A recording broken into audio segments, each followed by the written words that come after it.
Kama were gi mago eko en ni Gavanas ma pacho kaendi mantiere alwora mar nam Lolwe mabende sani koro loso riwruok mar the Lake Region Economic Block sani endi koro ne orado mano e boma ma Kisumo kawuono ni endi kama bende koro ne gigolo ywak margi kaluwore koda kamano endo ma bende en leo ma sani osebedo ka koro chikno endo mondo obed ni koro konyo weche go mag nyayo pur mar niang' sani koro betie. Ne giloso ka giwacho ni koro bill mantiere e od buru sieko dweche 8 ka koro pok otwagi achiel kachiel to bill no endo oting'o weche mang'eny ahinya mago eko mag neno kaka inyalo loki mago eko kambe mag rego niang' mantie gwenge eko mag alwora mag nam Lolwe mar mondo mi koro gikonyo oganda go eko bende gin jopur mag niang'. Kane oloso ewi wach ni endi, jatelo mar riwruogno endo migosi Wycliff Oparanya bende en gavana ma Kakamega ne olero ni koro gibolo achiel kachiel koda jatend migawo mochung' ne weche mag pur, committee mago eko mag od bura kod senate mar mondo mi koro chenro ni endi ochak tim mapiyo piyo mondo mi koro oganda mantie alwora mar gwenge go eko mag nam Lolwe ochak yudo mano endo ma en ber e pur mar niang'.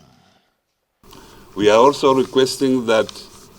the CS Agriculture gazettes the sugar regulation,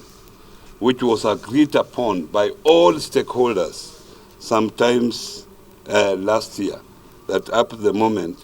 it has not been gazetted. We have also agreed that we request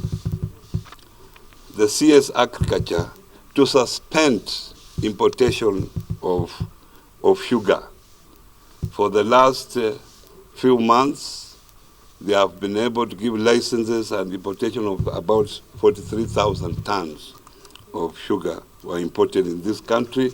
and that has affected the price of sugarcane. And we want the CS to set up a stakeholders committee, as we had pointed out in the task force report. This stakeholders committee will oversee